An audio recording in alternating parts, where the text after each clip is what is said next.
Hello mes chers amis, ici Pauline Legnaud, j'espère que vous allez bien et bienvenue dans un nouvel épisode qui décoiffe, qui risque de vous faire beaucoup réfléchir. C'est contre-intuitif, c'est paradoxal, c'est controversé. Je suis avec Albert Moukébert, qui est neuroscientifique, chercheur dans le domaine du cerveau, pour le dire simplement, des biais cognitifs, mais aussi psychologue clinicien et qui est quelqu'un de tout simplement passionnant.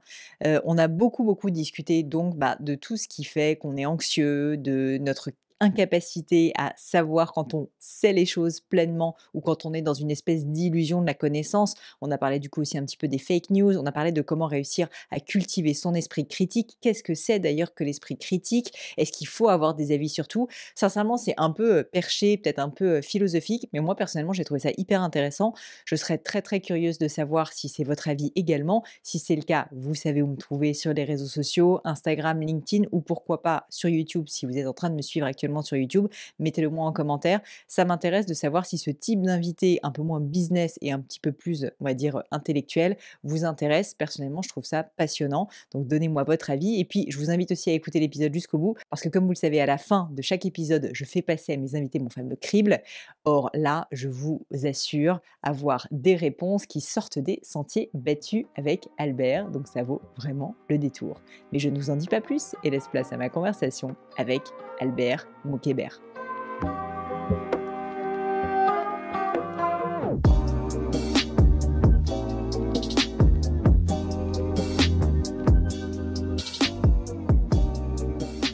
Bonjour Albert. Bonjour. Bon, au-delà de nos origines, si je puis dire, libanaise commune, Ouais. puisque je suis adoptée libanaise. Je suis enchantée d'être avec vous aujourd'hui. Merci d'avoir accepté. Et alors, il y a un truc qui me fait quand même beaucoup sourire et réfléchir, parce que c'est contre-intuitif, c'est que vous n'arrêtez pas de dire à tout le monde que vous êtes flemmard. Et franchement, je dirais pas qu'on a du mal à le croire, mais je rentre un peu dans le vif du sujet, comme Oui, vous oui, pouvez oui, très voir. bien. C'est vrai qu'on se dirait pas que vous êtes quelqu'un de flemmard quand on lit un peu votre biographie, qu'on voit tout ce que vous avez fait et tout. Alors, parlez-moi un petit peu de ça. C'est quoi? C'est vrai que vous êtes Ah, flemmard? quand j'étais à l'école, genre très jeune, au Liban, notre pays commun, notre pays d'origine, heu, mes amis m'avaient fait un passeport de fatigué de naissance. Fatigué Ça de s'appelle naissance. la République des fatigués de naissance. Je Parce suis que vous né veniez pas fatigué. en cours? Je je dors. Genre maintenant si je sais pas, vous me dites, «Je reviens dans 5 minutes», je peux faire une sieste. C'est Je dors. pratique. Je suis flemmard et je pense que ma deuxième qualité, c'est que je peux créer l'illusion que je fais beaucoup de choses. Mais alors Mais c'est une justement, on va en illusion. parler. Parce que c'est peut-être une illusion, mais ça veut dire aussi que vous arrivez à bien vous organiser ou qu'il y a quelque chose que vous faites bien, parce que vous faites quand même des choses. Donc si Je vous pense êtes que ce que je flemmard, fais bien, de ce qu'on me dit, c'est que je compartimentalise. Donc par exemple, maintenant, je suis en train de faire le podcast, mon cerveau ne pense à rien d'autre. Genre j'ai très rarement des intrusions. À l'intérieur de moi, si quelqu'un peut rentrer à l'intérieur de moi, c'est souvent le silence. Il y a très rarement des trucs qui sont en train de se passer. Sauf quand j'ai besoin. Donc je pense que même si je dois parce que c'est paradoxal, parce que moi je me considère comme flemmard, mais les gens qui travaillent avec moi ou mes potes me disent que genre je fais vraiment tout, heu, par exemple, je sais pas, je vais déjeuner entre 13h et 13h16 parce qu'à 13h17 je dois partir pour être quelque part à 13h42 pour après hmm, repartir à 16h03 et cetera. Mais moi je le vis calmement. donc flemmard ne veut pas dire mal organisé. Non, mais je suis pas non plus très organisé dans le sens où je fais les choses qui doivent être faites au moment qu'elles doivent être faites. Mais je pense pas à autre chose. Donc Ça, si j'ai c'est 70 000 trucs à faire, je pense à un truc à la fois. C'est très rare que je sois débordé. On va dire quelle, ça comme ça. quelle chance. Je sais pas, c'est calme dedans, je sais Et pas. ça a toujours C'est été calme. comme ça? Ça depuis un moment maintenant. Genre je pense qu'à l'adolescence, un peu avant l'adolescence, j'étais assez stressé, anxieux comme personne, pas de confiance en moi, et cetera, tout ça. Pas de potes, assez solitaire. Mais je dirais qu'à partir de l'âge de, allez, 21-22 ans, hem, ouais, je dirais que ça a souvent été comme ça. Vous tracez votre route. Ouais, genre, ça va. En gros, en général, sauf s'il y a des trucs qui touchent, disons, j'ai appris au cours du temps, j'ai aujourd'hui 42 ans, j'ai appris autour du temps que le seul truc qui peut faire un chaos intérieur, c'est vraiment la santé de mes proches ou ma santé. Hmm. Mais, mais à part ça, tout le reste, c'est genre, ok. Et qu'est-ce qui a fait que vers, 21-22 ans, vous avez réussi à vous recentrer, sur Je vous? pense plein de choses. La première chose, je pense, c'est le fait que je sois secouriste à la Croix-Rouge au Liban, où donc j'ai rejoint la Croix-Rouge à 17 ans et c'est au Liban, la Croix-Rouge, c'est un peu les pompiers ici, sauf qu'on est tous des bénévoles, c'est pas payé, on est relativement jeunes. On fait des permanences de 6 heures du soir à 6 heures du matin, heu et je pense qu'on m'a vraiment le fait de voir des gens, genre, c'est un peu gore, je sais pas si, mais de voir des gens mourir, de voir des gens qui font des arrêts cardiaques, des gens qui se font tirer dessus, des accidents, des bombardements et cetera. Genre le Liban, c'est pas genre comme la France, donc des bombes, des machins et cetera. Ça m'a fait me dire que le reste est pas très important et je pense que la flemme, je pense que j'étais anxieux et j'étais flemmard et pour ceux qui nous écoutent ou qui nous voient et qui sont flemmards et qui sont anxieux, pardon, l'anxiété, c'est hyper fatigant. Genre, ça demande beaucoup d'efforts. Il faut tout Mmh. le temps être en train d'anticiper, de se dire: Ça va pas marcher, ça va pas le faire, ça et je pense qu'il y a une sorte de guerre intérieure entre le moi flemmard et le moi anxieux et je pense que le moi flemmard a gagné. Ce qui est assez improbable, mais en fait, j'en ai eu marre de surpenser. J'en ai eu marre de devoir tout le temps penser à des choses qui, soit ne se produisent pas, soit que je peux pas contrôler et ça m'a ennuyé. Et ça paraît absurde, mais c'est vraiment comme ça que je l'ai vécu. Genre, j'en avais vraiment marre de moi. Je me suis dit: «Je veux plus de moi-même». Mais c'est ce qui est génial, c'est qu'en fait, on a ça vient de vous et donc c'est quand même une décision consciente. C'est pas un beau matin, vous êtes réveillé différent. Ouais, non, l'anxiété, le fait de mettre l'anxiété de côté était une décision consciente. Après, je suis psychologue clinicien et je sais qu'on peut pas, c'est pas juste de la volonté. Je pense qu'il y a eu plein de facteurs qui sont venus, donc des facteurs extérieurs à moi, qui sont venus renforcer ce pli que j'étais en train de prendre, que ce Mmh. soit les amis que j'avais, que ce soit le fait de venir vivre en France seul, de traîner avec d'autres personnes qui ont d'autres tempéraments. Heu, je pense que tout ça a évidemment énormément contribué et ça, c'était pas du tout, le résultat de ma décision Oui. personnelle. Mais oui, clairement, j'avais moi une genre j'en avais marre d'être comme ça. Mais ça, je pense que toutes les personnes qui sont anxieuses en ont marre d'être comme ça. C'est juste que j'ai eu de la chance et vraiment je prends aucun crédit sur ça ou très peu de crédit. J'ai eu la chance que la vie fasse que j'arrive en France et je trouve un stage et les gens de mon stage étaient bienveillants et on me mettait pas la pression et je pouvais travailler à mon rythme et j'avais des potes qui non plus ne me mettaient pas la pression ou il y a je me suis retrouvé dans un environnement assez sain, assez bienveillant, où les gens m'appréciaient pas mal. Je pense que ce retour hyper positif après une scolarité où j'avais des retours plutôt négatifs, j'étais assez isolé, assez solitaire, les profs étaient jamais vraiment très sympas avec moi, heu j'étais souvent très mauvais, le dernier, l'avant-dernier ou la moyenne de la classe, des choses comme ça. Je pense qu'aussi le retour positif du réel, Mmh. ou en tout cas de mon environnement, a pas mal contribué à ça, ouais. Hyper intéressant. Alors vous disiez effectivement, vous êtes, psychologue clinicien et aussi maintenant, assez spécialisé dans tout ce qui est, biais cognitif ou en tout Ouais. cas, on va dire, mmh, alors je sais pas, impact cognitif et il y a une notion que je voulais aborder avec vous parce que vous en parlez, pas mal, dans tout ce que vous faites, j'ai l'impression, c'est l'illusion de la connaissance Mmh. et ça, je serais curieuse qu'on en parle et que vous me disiez déjà qu'est-ce qui a fait que vous êtes intéressé à ce sujet? Les biais ou l'illusion de la Plutôt connaissance? les Ouais. plutôt l'illusion de la connaissance directement, on pourra parler des OK, biais, plus en OK. détail, mais ça, j'ai l'impression que vous en avez déjà beaucoup Mmh, parlé, mmh donc mh. je préférerais plus parler de l'illusion de la connaissance. Pourquoi est-ce que vous, en tant que personne spécialiste des biais cognitifs, c'est l'un des sujets que vous avez voulu, aborder? Je pense qu'il y a plusieurs, raisons à ça. La première, c'est que c'est une sorte de mème que je vois souvent sur internet qui dit: On pensait que le problème, c'est genre les problèmes de la société, c'était un manque d'information des gens. Aujourd'hui, avec internet, on a découvert que c'est pas le cas. Genre tout le monde a accès à l'information, tout le monde sait. Hem et le deuxième, c'est un truc qui n'a rien à voir, c'est une citation d'un poète qui s'appelle Alexander Pope, qui est pas très connu, enfin qui est pas très connu en France, mais qui est assez connu, on va dire dans les pays anglo-saxons et qui dit que c'est en anglais, mais je vais le traduire, donc si vous êtes intéressé, allez le lire en anglais et qui dit: «Un peu de connaissance est quelque chose de dangereux parce que ça enivre l'esprit, et ce n'est qu'en s'y abreuvant à flot qu'on retrouve, sa santé mentale». Et c'est quelque chose que j'avais commencé un peu à ressentir, même en moi, hem avec internet, avec les vidéos YouTube, avec les conférences TED.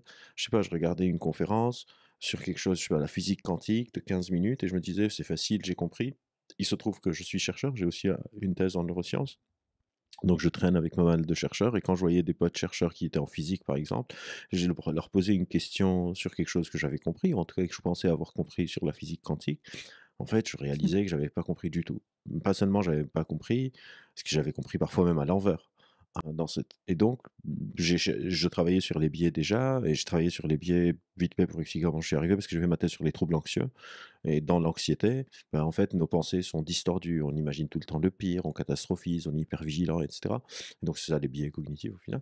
Hem, je me suis intéressé à un des biais qui est l'illusion de connaissance, ce truc de, penser qu'on sait et surtout je viens du Liban, un pays qui a beaucoup de mal, on va dire, à se redresser et où beaucoup de personnes savent, en tout cas beaucoup de leaders politiques, on va dire, savent comment donner l'illusion qu'ils ont compris. Mmh. Et je me suis dit, en fait, un danger plus grave que l'ignorance, c'est ce nouveau truc de croire Mmh. que j'ai compris quelque chose. Quelqu'un qui sait pas, on peut lui apprendre. Genre, si vous venez et vous me dites: «Albert, est-ce que tu peux m'expliquer quelque chose sur, je sais pas, le système limbique?» Oui, je peux te l'expliquer et peut-être que ça va être difficile au début, mais à terme, si je le comprends assez bien, je vais pouvoir vous l'expliquer. Mais si vous venez et vous me dites: «Moi, j'ai compris le système limbique», vous allez pas chercher à continuer à comprendre, parce que vous pensez que vous avez compris. Et donc je me suis dit: «OK, ce truc d'illusion de connaissance, en fait, il y a un truc à faire», parce que tout le monde veut apprendre à apprendre, mais comment est-ce qu'on fait pour apprendre à désapprendre quelque chose de faux Mmh. qu'on croit être vrai? Et donc ça m'a pas mal intéressé pendant une période, vu que je suis particulièrement intéressé par comment on acquiert de la connaissance, genre comment je sais ce que je sais. C'est vraiment le fil rouge de toutes les activités que je fais. En tant que clinicien, je m'intéresse à comment est-ce que la personne qui me consulte sait ce qu'elle sait, sur elle, sur les autres, sur son entourage. Avec mes étudiants, comment est-ce qu'on sait ce qu'on sait sur la psychologie et sur les neurosciences? Parce qu'on va se tromper encore beaucoup, c'est des disciplines assez récentes. J'ai travaillé beaucoup sur la lutte contre la désinformation en ligne. Comment est-ce qu'on sait en tant que citoyen? Comment est-ce qu'on s'informe? Et j'ai découvert que plein de fois, en fait, on pense qu'on sait et c'est souvent plus grave que ne pas savoir. Et alors comment essayer de cultiver, j'imagine, un esprit Mmh. critique pour, au moins, se dire: «Ben, je ne sais pas grand-chose». C'est un peu le truc socratique ou socratique, je Ouais, pense. hem, Mais c'est vrai que c'est pas évident parce que en plus, on est souvent un peu abreuvé par des discours aussi mmh, de gens qui eux-mêmes ne savent pas tant que ça. ouais, Donc ça, j'imagine, alors là, ça a le biais du biais du biais, quoi. hem, c'est difficile. Alors, je vais pas mentir et dire que j'ai une solution, c'est vraiment difficile. On ne sait pas trop comment faire encore pour répondre à ce problème. Hem Quelques pistes, je dirais, c'est un se demander: «Est-ce que j'ai besoin d'avoir une opinion sur tous les sujets?» Par exemple, je sais pas, la situation politique, en Argentine avec, Javier Milei. Est-ce que je vais investir genre une semaine de mon temps pour vraiment comprendre les tenants et Vous voulez aboutissants? dire que moi, en tant que personne, est-ce que Oui, j'ai besoin d'avoir un exactement. avis et une Est-ce que j'ai opinion? OK. besoin d'avoir un avis? Est-ce Ouais, que j'ai ouais. besoin d'avoir un avis sur est-ce que les trous Mmh. noirs sont une dimension Ouais, qui ouais. nous emmène dans un autre univers ou est-ce que c'est quelque chose qui mène au néant? Donc la première question, c'est: «Est-ce que j'ai besoin d'avoir un avis? Est-ce que cet avis, il est opérationnel? Est-ce que je vais faire quelque chose avec cet avis ou est-ce que je peux me dire: "En fait, je suis incertain et voilà"?» genre, Mais je d'ailleurs, sais c'est pas, hyper j'ai frais ce que l'impression vous dites parce que je trouve, je suis désolée, je vous interromps non, plus, non, vas-y. ce côté de, en fait, assumer, un qu'on n'a pas d'avis et Ouais, aujourd'hui, c'est un peu frowned upon, c'est-à-dire oui, c'est oui, mal oui. vu et puis 2 assumer aussi que ou qu'on sait pas ou on n'a pas la vérité sur Mmh. tout, enfin, c'est un peu mal vu, je trouve, Ouais, aujourd'hui. mais je pense que c'est parce qu'on le fait pas assez, mais si je pense que si on le fait, je viens de sortir un livre et j'ai fait une interview avec un journaliste, quand le livre est sorti et sa première question c'était, il m'a dit: «Pourquoi tu scies la branche sur laquelle tu es assis?» Je fais un livre en fait, les neurosciences, on ne sait pas grand-chose. Je fais un livre comme ça pour dire: «On ne sait pas». Ouais, Mais je pense qu'il faut pratiquer ouais. ce qu'on veut qu'on fasse. Donc si je dis: «Il faut ne pas avoir un avis» ou «Il faut dire: "On ne sait pas"», il faut que je commence par moi et dire: «On ne sait pas». Donc ça, c'est la première chose. Est-ce que j'ai besoin d'avoir un avis, hem, sur un sujet qui est pas important pour moi et sur lequel je vais pas agir? 2, quand j'ai un avis, je peux le pondérer. C'est-à-dire, moi, parfois, il y a des conférences, des gens peuvent trouver des vidéos, de moi en ligne où je vais dire: «Bah, sur ce sujet, mon avis est celui-là» et je lui fais confiance à, je sais pas, 63. Comment je suis arrivé aux 63? C'est un peu aléatoire. Mais le but, c'est pas que ça soit exact. Le but, c'est juste que je me garde dans ma tête, mentalement, une Mmh. sorte de marge de manœuvre pour changer d'avis, parce que je sais que je suis pas certain sur ce truc. Il y a des choses sur lesquelles je suis certain à 99 et d'autres sur lesquelles je suis certain à 20 donc pondérer son opinion, de ne plus avoir des avis qui sont tranchés, tac, tac. Le troisième, c'est combien est-ce que j'ai passé de temps sur ce sujet? Si par exemple, là, je reçois pas mal de messages, pas mal de mails, et parfois il y a des gens, je suis certain qui sont hyper bien intentionnés, qui me disent: «Ah, je vais vous proposer mon modèle du lien, je sais pas, du fonctionnement de la cognition». Donc sujet hyper compliqué, sur lequel des milliers de chercheurs bossent tous les jours. Si ça se trouve, quelqu'un va intuitivement le résoudre, mais si je pense ça, il faut que je me demande pourquoi est-ce que moi j'ai réussi à trouver quelque chose que des milliers de gens qui bossent sur ça tous les jours, depuis des années, du matin au soir, n'y arrivent pas. Donc, combien de temps est-ce que j'ai investi? 3, de confronter. L'esprit critique, c'est pas penser par soi-même. L'esprit critique, c'est souvent penser contre son cerveau avec les autres. Donc, qu'est-ce que pensent les gens qui travaillent sur ce sujet? Ça veut pas dire que les experts peuvent pas se tromper, mais c'est des pourcentages. Genre, il y a beaucoup moins de chances que 100 experts se trompent que pas. Et donc, si moi, je veux dire, je sais pas, que on n'utilise que 10% de notre cerveau et que tous les neuroscientifiques sur les 20 dernières années disent que c'est faux, soit j'ai vraiment une raison Mmh. hyper solide de le penser, soit il faudrait vraiment que je change d'avis. Hyper intéressant. C'est drôle parce que les mots qui me viennent à l'esprit, en fait, c'est plus qu'esprit critique, c'est presque une forme d'humilité intellectuelle. Ouais, on appelle ça l'humilité épistémique et D'accord. c'est un des piliers de l'esprit critique. En fait, l'esprit critique, c'est assez vague, mais il y a 4 piliers, on va dire, principaux et un d'entre eux, ça s'appelle avoir certaines attitudes. C'est être prêt à changer d'avis et avoir une humilité Mmh. épistémique, c'est-à-dire d'accepter les limites de combien moi, en tant qu'individu, je peux savoir. Moi, j'ai une thèse en neurosciences, j'ai un master en psychologie, je sais que si quelqu'un vient et me pose une question sur les bases neurales de, je sais pas, la musique, je m'y connais pas plus que ça, quoi. Et c'est quoi les autres piliers de l'esprit critique? Alors pour avoir un bon esprit critique, il y a 4 piliers, en tout cas qui semblent faire consensus et d'autres qui sont différents. Le premier, c'est d'avoir de bonnes compétences argumentatives, c'est-à-dire de savoir comment on construit un argument sain, un argument fallacieux, c'est quoi un syllogisme, c'est quoi un Mmh. paralogisme, c'est quoi un biais cognitif, ça. Quels sont les pièges de la pensée, en gros, pour pouvoir mieux les déceler chez les autres et chez soi-même, surtout chez soi-même. Avoir de bonnes attitudes, donc avoir une humilité épistémique, être ouvert d'esprit, accepter de changer d'avis, et ça, le premier on peut l'apprendre, le deuxième c'est un peu plus compliqué. Si vous avez rencontré quelqu'un d'arrogant, bonne chance pour lui apprendre comment ne pas être arrogant. Donc c'est un peu plus difficile. Le troisième, c'est avoir une bonne compétence épistémique du sujet, c'est-à-dire maîtriser le sujet auquel je suis en train de réfléchir de manière critique. Parce que si je me dis je vais appliquer les principes de l'esprit critique sur un sujet que je comprends pas, bah, ça va pas marcher. Mmh. L'exemple que je donne, c'est si ma voiture tombe en panne, je dois la faire réparer. D'un côté, j'ai un garagiste qui n'a jamais entendu parler des biais cognitifs, qui sait pas c'est quoi un syllogisme, qui sait pas c'est quoi l'esprit critique, il a rien à foutre, il s'en fout. Et de l'autre côté, j'ai l'expert mondial de l'esprit critique. Je vais quand même emmener ma voiture chez le premier gars, hein, et ben, chez le deuxième, Bien parce que sûr. il comprend les voitures, et l'autre, OK, convient très bien d'esprit critique, mais il s'y connaît pas en voiture, donc je m'en fous, un peu, et voilà. Heu et alors, une question qui me vient à l'esprit, c'est qu'on est quand même un peu dans une société, je trouve, qui, met en avant, les esprits Mmh, décisifs, mmh, l'action, même moi en tant qu'entrepreneur ou dirigeant d'entreprise, bah, parfois en fait, j'ai aussi envie d'aller plus vite, mmh. pour, bah, à un moment donné avancer et donc oui, je fais des shortcuts, des raccourcis pour avancer même quand j'ai pas une information. Souvent j'essaye quand même de me dire au moins je prends la décision de manière Mmh. intuitive, je sais que j'ai pas toute l'information, mais je trouve qu'il y a un peu une, c'est pas une contradiction, mais en tout cas, un paradoxe ou une, c'est pas le terme que je cherche, mais, une difficulté de concilier, je trouve, une certaine pression sociale et Mmh, personnelle à vouloir agir, avoir des convictions fortes, dans une société où c'est valorisé et en même temps, ça, cet esprit critique mmh. qui, à titre personnel, me plairait beaucoup de cultiver, mais je trouve que c'est pas facile en fait de qu'il soit valorisé. Ouais, du coup, on appelle ça une injonction paradoxale, Merci, voilà, voilà le terme. pour ceux qui veulent. Hem et je pense que c'est pas nécessaire que les 2 fonctionnent de pair. C'est-à-dire, il faut savoir quand est-ce que je dois aller vite et quand est-ce que je ne dois pas aller vite.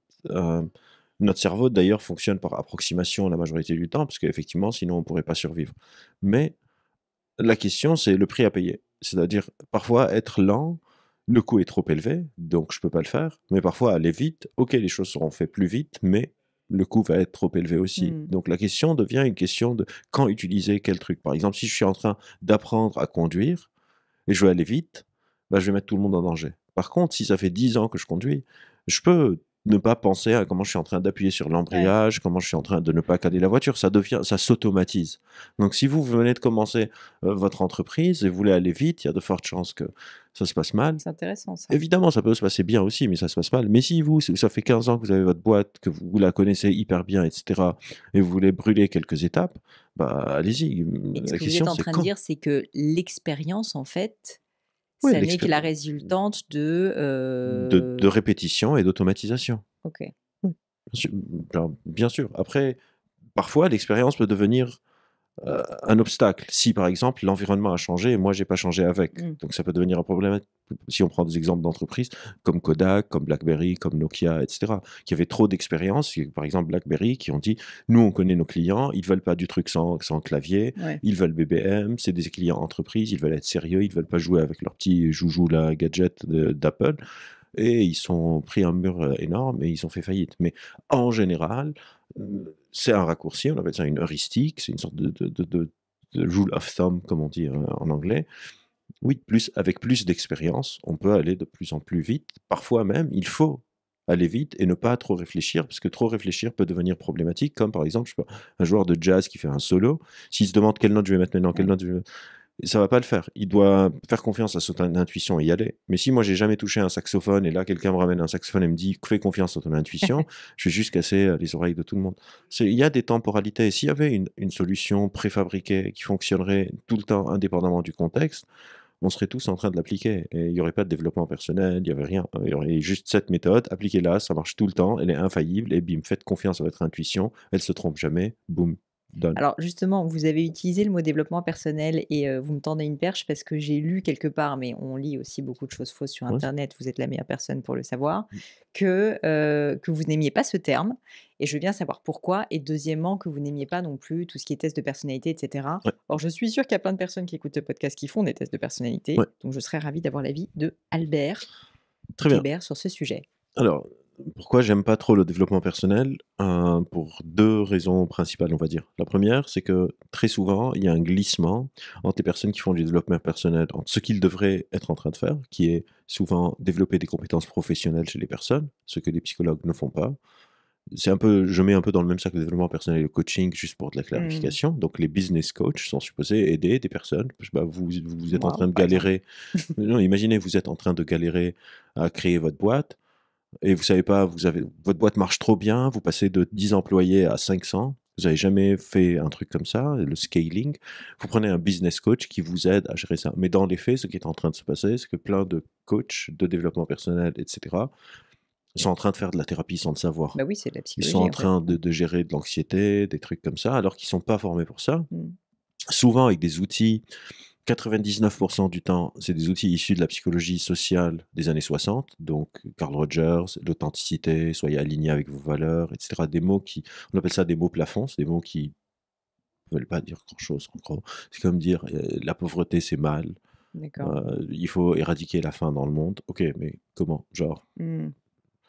euh, Plus facile à dire qu'à faire, quoi. un peu facile, qui empêche le soin, l'accès à de vrais soins à ces personnes, qui coûtent souvent très cher. euh, Et qui pousse une idéologie, on arrive à mon deuxième point, c'est que ça s'appelle le développement personnel, qui pousse une idéologie hyper individualiste du changement. C'est pas pour moi, à la limite, pourquoi est-ce qu'on n'a pas un développement collectif? Le développement personnel, c'est une sorte de tour de passe-passe dans le raisonnement, de croire qu'en fait le changement de l'individu ne peut venir que de l'individu, alors que s'ils avaient lu les travaux sur lesquels ils se basent, donc la psychologie sociale des années 60, Carl Rogers, mais surtout les écoles de Palo Alto, la systémie, je trouve un peu de coach qui disent on est systémique, on est systémicien, et après leur approche est vraiment centrée sur l'individu. Donc pour ceux qui ne connaissent pas Carl Rogers, il a développé l'approche centrée sur la personne.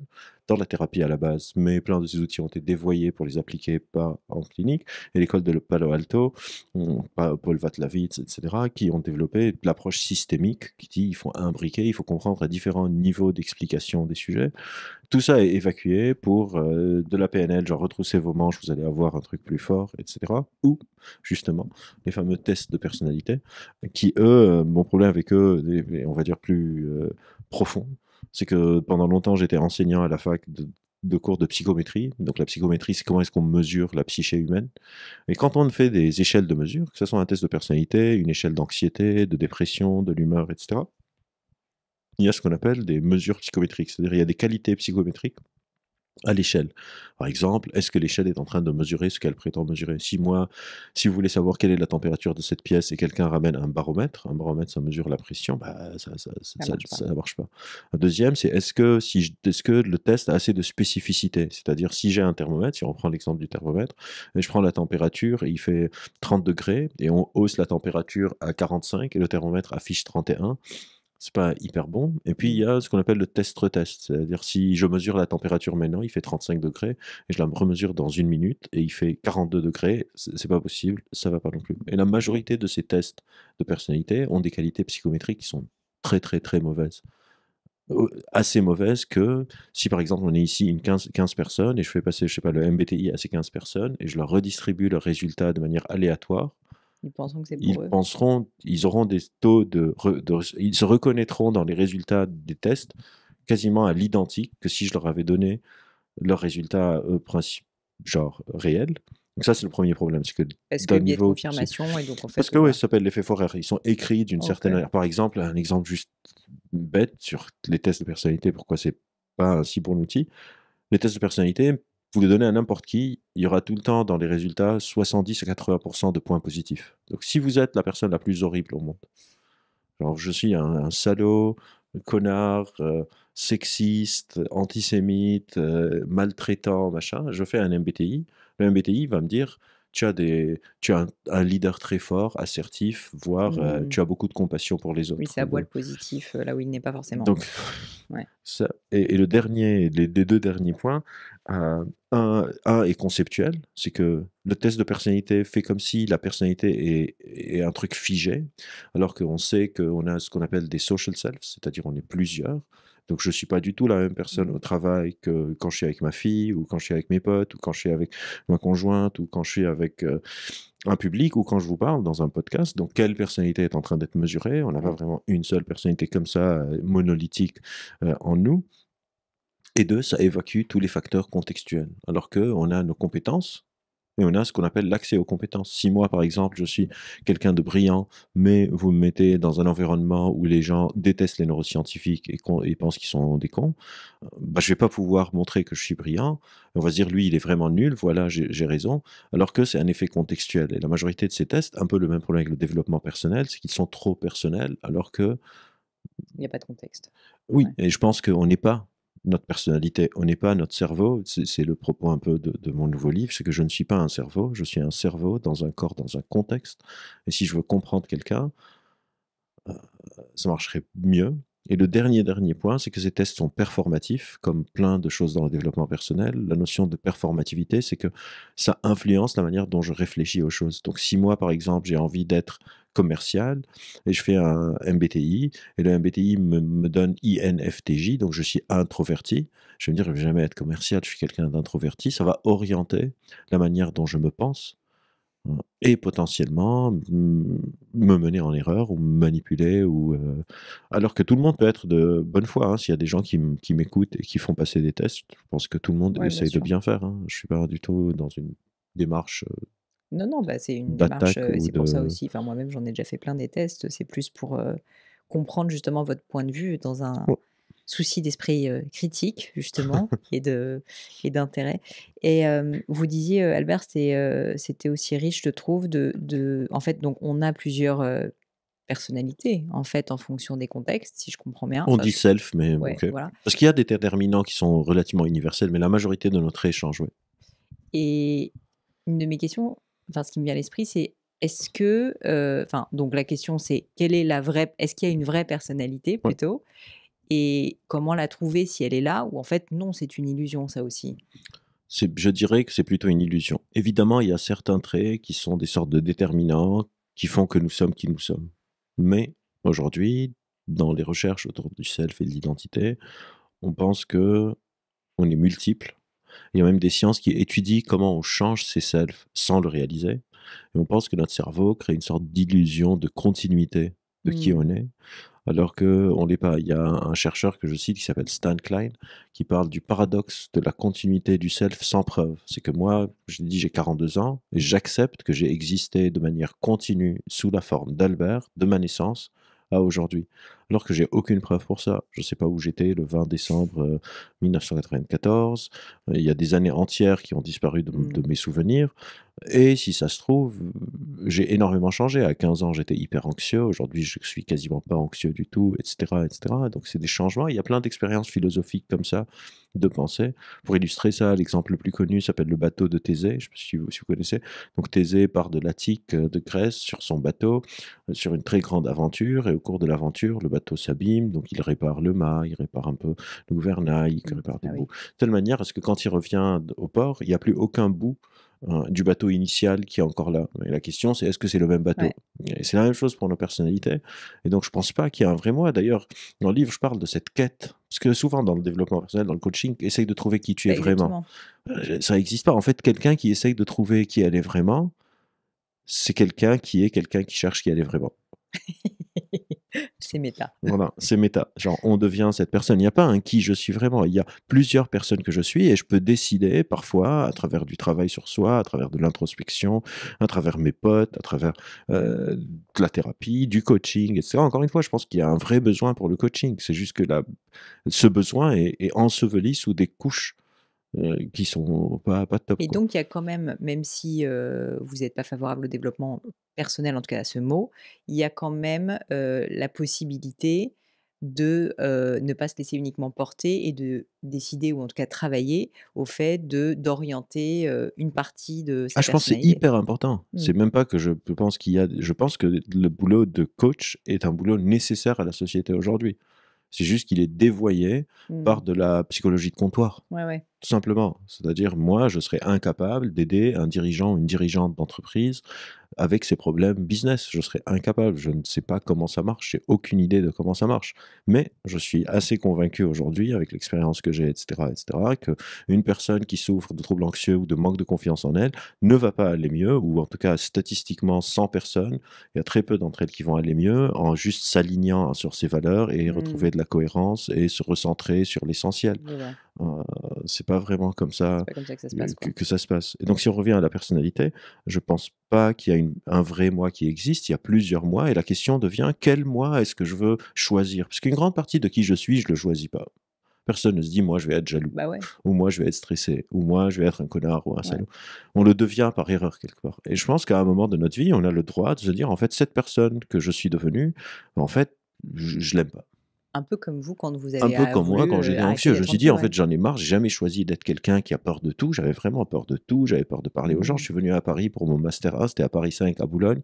Je pense que j'ai passé l'année, il y avait une personne qui me plaît à la fac et j'ai fait toute mon année de master sans jamais lui adresser la parole et je suis parti et je l'ai jamais revu. Il y a pas de happy end à la fin. C'est pas genre: «Et à la fin, j'ai pris mon courage à 2 mains» et jamais. Je lui ai On n'est jamais pas dans le parlé. Hollywood, movie, J'ai encore son nom en tête et cetera. Je vais jamais en parler. Personne ne le saura jamais. J'emmène ce truc avec moi jusqu'à ma mort. Mais et à un moment, j'en ai eu marre. Mais j'avais pas choisi d'être cette personne. J'aurais très bien pu me dire: «Ça, c'est qui je suis vraiment» ou le qui je suis vraiment, c'est quelqu'un qui est sûr de lui, sauf que cette personne n'existait pas et donc je me serais mis dans une injonction paradoxale qui m'aurait probablement apporté plus de souffrance. Et donc la question, c'est de toute façon, on est en train de changer tout le temps. La question, c'est est-ce que je vais avoir mon mot à dire sur dans quelle direction et quel self de moi est-ce que je veux mettre en avant, quel self je veux mettre en arrière et est-ce que je peux et encore une fois, c'est pas un truc qui dépend juste de ma volonté, c'est-à-dire est-ce que je vais m'entourer de gens qui font sortir mmh. certains selfs que d'autres? Est-ce que je vais être dans des secteurs d'activité qui reflètent un peu plus les valeurs que j'ai envie de défendre? Est-ce que je vais ça? Est-ce que je vais ci? Et cetera et cetera. Mais c'est plus complexe que, je suis comme un oignon, il y a un vrai moi dedans et je vais aller enlever des couches et des couches de peau, d'oignon, et trouver dedans une sorte de diamant qui représente qui je suis vraiment. Aujourd'hui, on pense pas plus du tout comme ça. On est vraiment plus intéressé par comment est-ce que ces changements de self se passent sans qu'on le remarque. Parce qu'on ne le remarque pas. Là, je sors d'ici, je vais à une autre réunion. Bon, je ne me dis pas consciemment, OK, tu Ouais, vas j'ai changer changé de de. Albert Podcast à l'Albert Réunion. Alors que je peux être très différent. Là, vous avez sorti cette année un livre, donc Neuromania, où vous Ouais. parlez pas mal de. Donc, je ne l'ai pas lu pour être honnête, mais de ce que j'en ai lu, et peut-être que c'est faux, vous avez eu envie d'aller contre un peu cette. Enfin, pas contre, mais en tout cas de rétablir du Mm. questionnement et de votre vérité sur heu, une espèce de mode, en Ouais, fait, ouais, ouais. sincèrement, Ouais, ouais, ouais. sur toutes ces questions de neurosciences notamment et de psychologie qui Ouais. sont très, très dans l'air du temps et auxquelles Mm. peut-être j'ai pu contribuer d'ailleurs. Qu'est-ce qui fait qu'à un moment donné, là encore, vous avez pris votre, un peu tapé du poing sur la table, vous avez dit: «OK, j'en ai marre» et vous, comme vous dites, enfin, comme dit ce journaliste, vous sciez un peu votre propre branche? Je pense qu'il y a plusieurs raisons. Je pense qu'il y a, on peut en citer trois principales aujourd'hui. Une que j'ai déjà citée en parlant des tests de personnalité, c'est que ces mythes, on appelle ça des neuromythes, cette neuromanie quelque part, est performative. C'est-à-dire si vous voulez, vous savez pas, imaginez que vous n'avez pas encore créé votre boîte et vous savez pas si vous voulez vous lancer dans faire des bijoux ou devenir DRH. Mmh. Vous allez voir un conseiller, une conseillère d'orientation qui vous explique que vous avez soit un cerveau gauche dominant, soit un cerveau droit dominant, Mmh. un cerveau étant plus artistique, donc vous dites bah, ce serait bien de faire des bijoux, et un qui serait plus analytique, etc. Donc vous devriez plutôt bosser en entreprise. Vous faites ce test et vous découvrez qu'en fait votre cerveau dominant, c'est le cerveau plus analytique, et donc vous vous dites bah, en fait je ne trouve pas que je me lance dans Mmh. la joaillerie parce que c'est pas du tout mon truc, c'est pas mon cerveau dominant. Ça va orienter, ça aurait changé complètement votre vie, alors que c'est pas vrai. C'est basé sur du flan, mais ça va vous pousser à changer une autre carrière Mmh. et peut-être ne pas devenir libanaise, j'en sais rien. Donc ça aurait été vraiment un drame pour le pays. Là, Voilà, la terrible. grosse perte nationale. Et donc, la première, c'est que ça, c'est que ces croyances, et pour ceux qui nous écoutent, pour le livre, il y a pas juste, c'est juste, pas juste les neuromythes dans le monde de l'entreprise. Par exemple, il y a des mythes en médecine. Quand vous allez voir un médecin, vous êtes une femme et on vous dit que votre douleur est psychosomatique, c'est aussi un appel à la neuroscience ou aux sciences cognitives.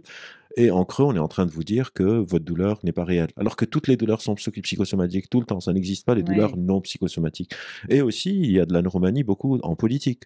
Quand on dit, je ne sais pas, que les gens sont addicts à leur téléphone et à leurs réseaux sociaux à cause de leur dopamine, parce qu'ils ont des sortes de shots de dopamine, et après on va avoir des formations sur de la dopamine détox, etc.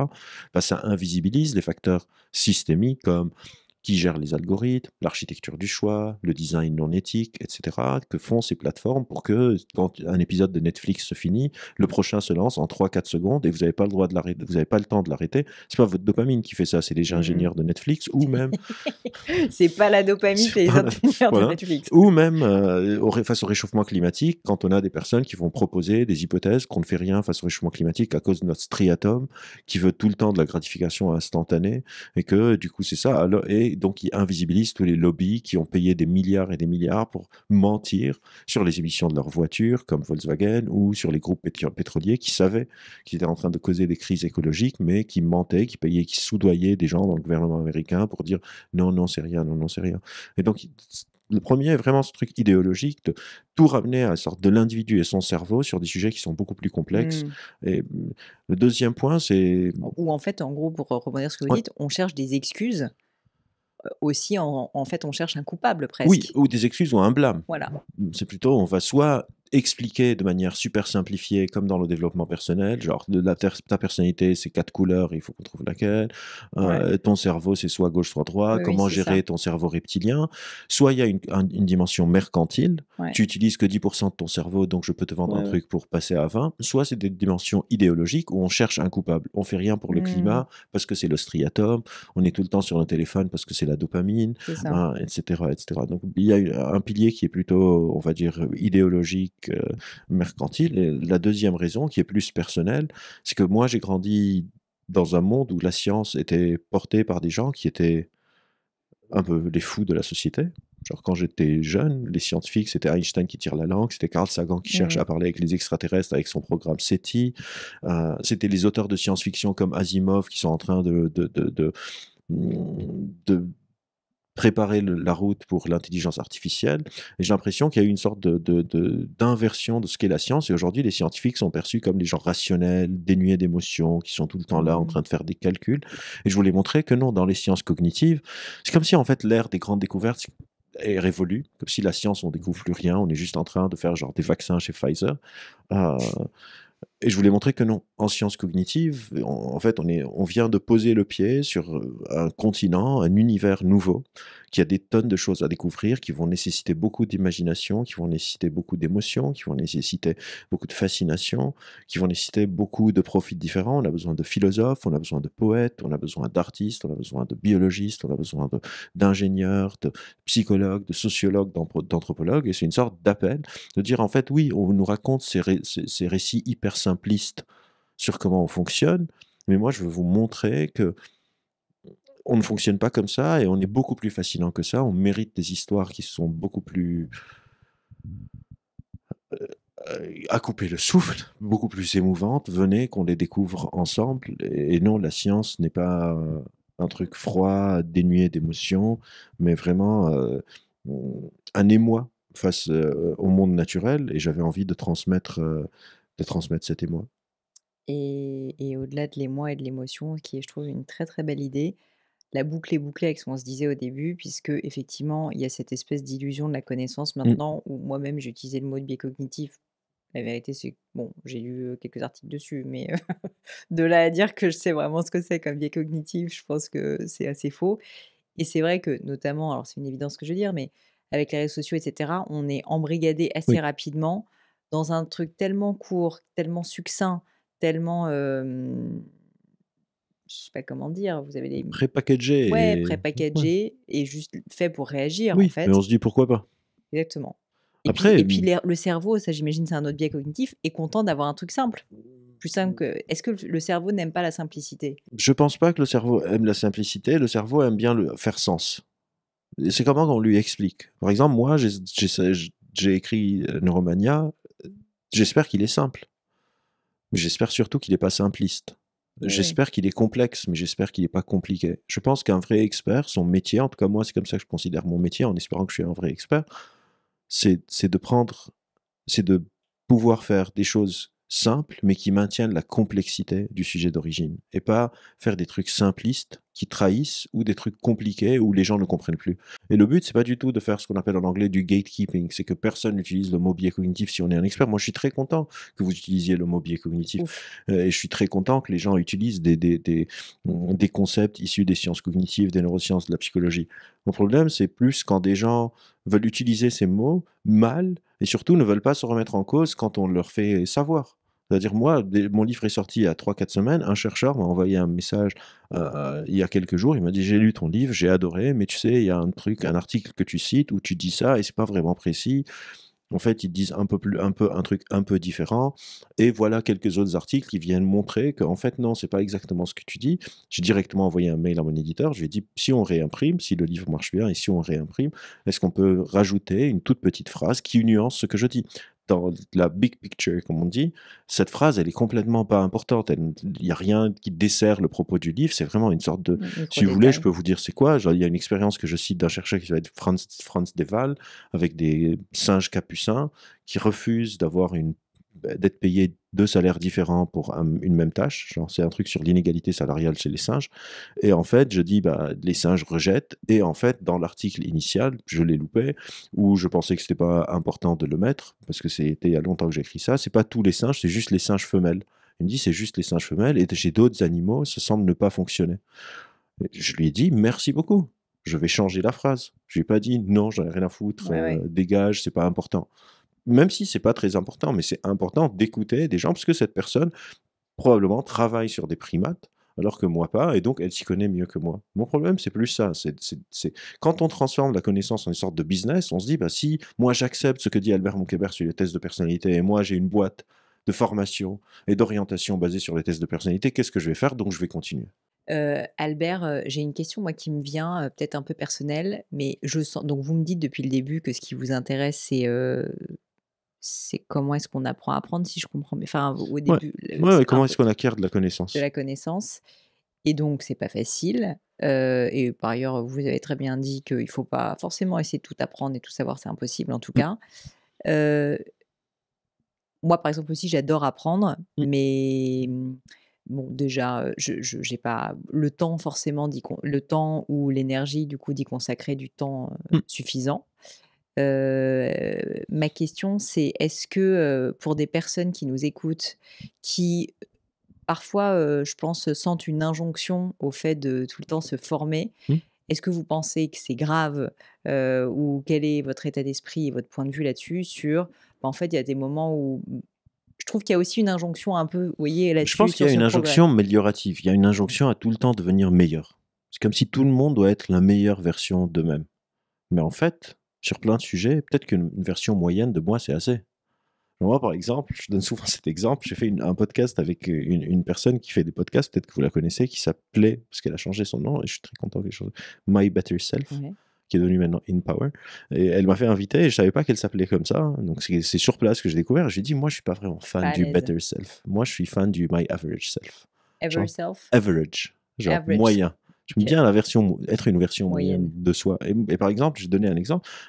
Donc c'est le même, pour ceux qui ont vu ça, ils vont se reprendre la même anecdote, mais je vais pas inventer à chaque fois des anecdotes. Je joue à la guitare, mais je joue à la guitare depuis très longtemps. Genre, je joue à la guitare depuis peut-être 20-25 ans, et je pense que sur les 15 dernières années, je pense que j'ai pas progressé du tout. Mais je cherche pas à Oui, progresser. oui. Genre, mon niveau, relativement moyen, moyen voire peut-être médiocre, me suffit. Je veux pas connaître plus. Je veux pas je veux pas avoir un groupe, je veux pas faire de concert. Je veux juste pouvoir jouer quelques chansons à la maison chez moi, ça me détend.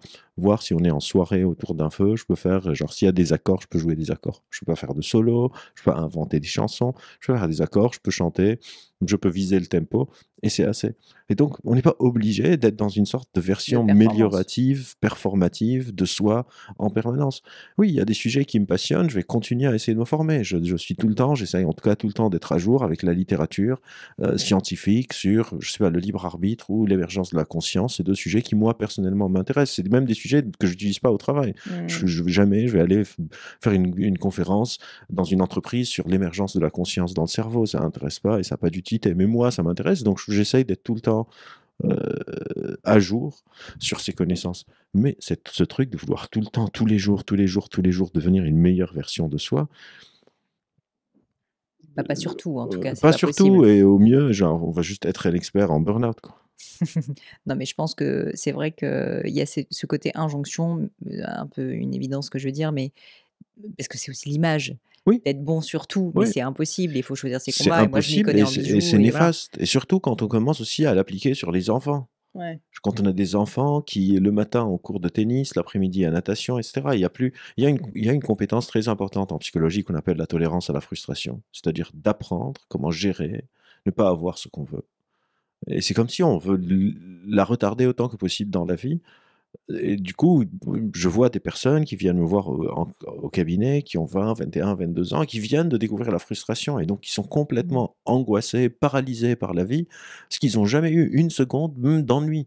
Ils n'ont jamais été confrontés à l'ennui. Genre, t'avoues de se poser chez soi et de dire à maman et papa qu'est-ce qu'on fait, et de dire rien. Genre, démerde-toi, ennuie-toi, mets-toi là et regarde le mur et vois si quelque chose va se passer sur le mur. Et, et on continue à l'appliquer à l'âge adulte, tout le temps, toute la journée. Et je pense que c'est assez néfaste. Euh, je pense que c'est bien parfois de se dire, ok, aujourd'hui, dans la boîte, je sais pas, je vais dans plein de confs en entreprise. C'est rare que j'arrive dans une boîte qui me dise, aujourd'hui est un jour genre calme. Mmh. Aujourd'hui, on chill. On fait Et tous rien. les jours, c'est l'urgence. Il y a tout le temps un truc Ouais. hyper urgent. Franchement, si vous êtes dans une boîte, et encore une fois, je connais pas les boîtes, donc peut-être que c'est moi qui suis dans une illusion de connaissance, mais j'estime que si vous êtes dans une boîte et c'est tous les jours l'urgence, c'est qu'elle n'est pas bien gérée. C'est tout. Mais il n'y a pas de raison que quelque chose soit urgent tout le temps. Je connais pas les entreprises, mais j'ai bossé dans un hôpital, dans deux hôpitaux, pendant 13 ou 14 ans. Et même dans un hôpital, il y avait des jours où c'était pas urgent. Donc Ouais, je pense ouais. que si dans un hôpital on arrive à sortir de l'urgence, je sais pas, une boîte qui fabrique des bouchons de bouteilles devrait réussir quand même à peu près à avoir des phases où c'est la course et d'autres phases Ça l'est moins. où ça l'est pas. Albert, pour terminer le podcast, j'ai toujours des questions que j'aime bien poser. C'est intéressant d'avoir des réponses très différentes en fonction des Allez. invités. La première, c'est est-ce que vous avez vécu dans votre vie un grand échec? Vous pourriez me parler. Et puis au-delà de l'échec, ce qui m'intéresse, c'est les enseignements ou l'enseignement que vous en avez tiré. J'ai vécu plein d'échecs. Plein de fois, j'ai rien appris. C'était juste nul. Parce que Et douloureux. souvent, ça c'est un autre sujet, il faut pas me lancer dessus, mais souvent ce truc de valoriser l'échec, en fait souvent quand les gens viennent et disent j'ai vécu un échec, c'est ce que j'ai appris, etc., ils sont pas en train de parler de leur échec, ils sont en train de parler de leur réussite. Ils sont en train de dire j'ai échoué pour faire le faux humble, pour dire j'ai échoué, Non, mais non, mais moi je j'en suis parle d'un vrai ressorti. échec là. Oui, j'ai échoué plein de fois. Genre, j'ai échoué à la fac plein de fois. Quand je voulais faire à la base de la génétique, j'ai eu genre 8 sur 100 dans mon cours de chimie organique. Ça m'a traumatisé à vie. Puis je voulais faire de l'informatique. J'ai pris le cours de maths débutant. Je me suis enfui après le premier examen tellement j'étais nul. Et j'ai rien appris. Rien. Ça a juste fait mal. Et c'est tout. Oui, ça arrive aussi, c'est sûr. C'est tout. J'ai eu des échecs. Voilà, j'étais amoureux d'une fille pendant 1 an. Je lui ai jamais parlé. C'est un échec. J'ai Et rien est-ce que appris. ça vous a fait penser que la prochaine fois, vous alliez faire différemment ou même pas? Non, j'étais déjà fait trop peur. Non, j'ai juste échoué. Genre, j'ai échoué. Et c'est tout. Et ça s'est arrêté là. Et il y avait rien. Ça a juste fait très, très, très mal. Et après, le temps a fait que j'avais moins mal. C'est tout. Est-ce qu'il y a quelque chose, si c'était possible, quelque chose à refaire que vous referiez différemment?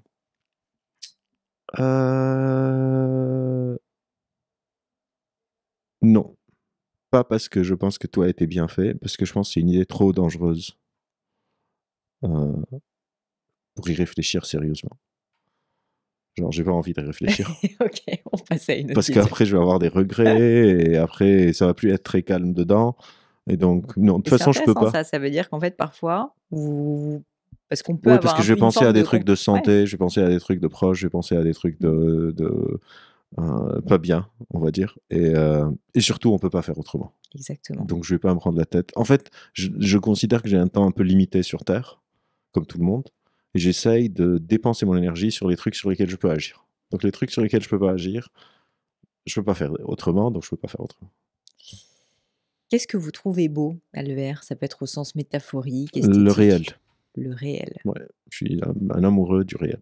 Je comprends pas pourquoi on a besoin de rajouter des artifices au réel. Je trouve une pierre quelque chose de très beau. Je trouve une division cellulaire, une mitose, quelque chose d'incroyable. Je trouve comment les nerfs sortent de la moelle épinière ou de notre colonne vertébrale, un truc de dingue. Je trouve, j'essaye de connaître les noms des nuages. Je suis intéressé par les moquettes. Il y a très peu de choses qui m'intéressent pas, on va dire. Je trouve que le réel est une des choses les plus belles qui existent. Et à l'inverse, qu'est-ce qui vous irrite? Qu'est-ce que vous trouvez laid? Qu'est-ce que Les vous gens n'aimez qui veulent pas? ajouter de l'artifice sur le réel pour le rendre beau. Ou les artifices en général qu'on rajoute sur le réel pour le rendre beau. Je trouve que le réel est incroyable. Et le réel inclut l'imagination des humains et tout. J'en fais partie du monde naturel, comme on dit. Le monde naturel, si vous voulez le mot technique. Est-ce qu'il y a une maxime ou une citation? Vous avez parlé de celle de Alexander Pope, mais une autre, qui peut-être à un moment donné vous a beaucoup servi, vous a marqué, vous a inspiré, que Alors vous il y a pourriez une partager? citation, une histoire, il y a une citation qui était à l'origine de Neuromania, qui était supposée être la citation sur l'introduction, et j'ai foiré le fichier, et elle y est pas. Et Mais du donc coup, vous c'est allez nous la une révéler? grande culpabilité. Et donc, si un jour je croise quelqu'un qui demande une dédicace de Neuromania, je suis en train de faire la même dédicace tour sur tout. Je suis en train de mettre cette citation. Et la citation, c'est une sursimplification ne vaut pas mieux qu'un mensonge. Une C'est une simplification ne vaut pas mieux qu'un mensonge, C'est-à-dire quand d'accord. on explique quelque Ouais. chose mais mal, c'est comme C'est mentir. comme de mentir, ouais. Ça vient d'un auteur de science-fiction qui s'appelle Stanislaw Lem, Mmh. des années 60. Et là aussi, j'ai écrit à mon éditeur, on va rajouter la phrase s'il y a d'autres impressions. Elle est déjà dans le e-book, donc les gens qui lisent le livre électronique, elle y est, mais ça m'énerve, ça m'a beaucoup énervé, le fait que je l'ai loupé. Mais si, encore une fois, le livre marche assez bien, J'espère qu'il sera réimprimé et elle y sera. Mais sinon, je suis fan de citations. Je peux genre vraiment dire des citations pendant très longtemps. Donc, j'en ai Bah, pas une préférée, mais on a déjà fait Alexander Pope, on a fait Stanisław Lem, c'est c'est déjà pas déjà mal. pas mal, c'est déjà pas mal. Alors celle-ci, je pense que vous allez bien l'aimer. Vous allez me dire, est-ce que vous avez une opinion qui est controversée? Je pense qu'il y en a pas mal, on en a déjà beaucoup évoqué, mais est-ce qu'il y en a une autre ou une, en particulier que vous avez Mmh. envie de partager avec nous? Constatez qu'elle est pas partagée, partout. Alors, j'ai eu une idée après ma minute de réflexion. Je pense que la manière dont l'école est agencée est principalement agencée de cette manière pour que les parents puissent travailler et pas du tout pour le bien des enfants. J'ai beaucoup de mal, encore une fois, je parle pas mal de ma fille, mais c'est parce qu'elle vient de commencer l'école et la réveiller tous les jours à 7h30 du matin. Ouais. Je vois clairement que je lui fais du mal, mais Mmh. je suis obligé et ça m'énerve profondément. Je sais pas si c'est controversé, mais Bah, en tout cas, c'est quelque chose qui me travaille. c'est pas dit, c'est pas enfin, Oui, on sait qu'il y a un problème avec oui, l'école. mais c'est comme si c'est un tabou, mais je pense Ouais. que et donc paradoxal donc de manière, une sorte en miroir à ça, je comprends quand certains parents veulent pas mettre leurs enfants à l'école et veulent genre les éduquer eux-mêmes, et cetera. Même si ça ouvre des dérives de faire des écoles de complètement dingues et pas bien et parfois même se retrouver dans des sectes et tout. Je pense que là aussi, on devrait prendre en compte la dimension collective et ne pas juste dire: «Ah bah, eux, c'est des allumés», quand nous, on leur a pas donné un choix et quand clairement, on est en train de faire des choses qui sont pas pour le bien-être des enfants et qui sont juste pour que les parents puissent aller travailler. Est-ce que, bah, tu vous voyez, je suis contente qu'on ait attendu cette petite minute pour avoir cette croyance, controversée. Est-ce que 2 dernières questions. Mmh. Est-ce que, il y a un sujet sur lequel vous avez déjà changé d'avis? Je pense que vous allez me dire: «Je change d'avis 10 fois par jour», Pauline? Peut-être pas 10 fois par jour, mais oui, il y a plein de sujets sur lesquels j'ai pas changé d'avis, notamment en neurosciences, parce qu'on ne sait pas. Et du coup, il y a plein de choses que j'ai appris à la fac, donc il y a 10, 12, 13, 14, 15 ans, et qui aujourd'hui, ils est juste pas la bonne. Vous avez un exemple? Détail. Bah, par exemple, que notre perception, on pensait qu'on percevait le monde juste de manière ascendante. Donc, des photons de lumière rebondissent sur cette table, ça touche ma rétine, Ouais. le nerf optique, ça va à mon cortex occipital, décode, ça envoie à ma conscience, je vois. Et aujourd'hui, on pense que on est en train, en même temps, d'halluciner le monde, que ce qu'on devrait voir est complètement morcelé. Notre cerveau complète à travers des voies descendantes où nos attentes et notre connaissance du monde façonnent comment on le voit. Mmh. Qui est C'est faux. assez technique comme changement d'avis, mais j'ai aussi changé d'avis sur des choses beaucoup plus bêtes, comme par exemple les cornichons. Je détestais les cornichons et maintenant j'en mange parfois. Mmh. Bravo. Voilà, merci. Je prends même des notes, j'ai même un fiche, je sais pas si je me dévoile trop, mais peut-être que je deviens désinhibé parce que ça dure. Et c'est très bien. Euh, C'est un peu ma ça j'ai des notes sur mon téléphone de quand est-ce que j'ai commencé, par exemple, je sais pas, à manger quelque chose que je mangeais pas avant parce que j'étais très anxieux. Et j'ai des dates, genre tu as commencé à manger ça maintenant, tu as fait ça maintenant, tu machin. Et c'est je pas garde ça mal. comme ça pour moi, c'est drôle. Genre ça m'amuse. Est-ce qu'il y a un ou des livres, qui vous ont particulièrement marqué, que vous pourriez, recommander, à notre audience? Enfin, ou en tout cas des livres qui, je sais pas, vous trouvez que c'est vraiment des livres qui valent la peine? Alors, vous allez peut-être me dire des trucs super techniques si vous Non, il y a des livres super techniques qui m'ont beaucoup marqué. Si des gens sont intéressés par les livres techniques, récemment, un des meilleurs livres que j'ai lu sur l'histoire de comment on sait tout ce qu'on sait sur le cerveau s'appelle The Idea of the Brain de OK. Matthew Cobb. Je suis désolé pour l'anglais, mais la majorité des livres que je lis sont en Ouais. anglais. Un autre livre, pas technique, mais non, pas lié aux neurosciences, mais qui est quand même scientifique, que je trouve incroyable, s'appelle... comment ça s'appelait? The Entangled Life ou un truc comme ça, je vais vérifier. Entangled? Ouais, je vais OK. vérifier. C'est un livre sur les champignons et c'est incroyable. Heu, je vérifie, pardon. Ouais, ça s'appelle Entangled Life de OK. Merlin Sheldrake. C'est sur les champignons. Et j'aime pas les champignons, je mange pas de champignons, mais j'ai trouvé ce livre incroyable. Après, les livres qui m'ont marqué, je pense que ça dépend aussi de quand est-ce qu'on les lit.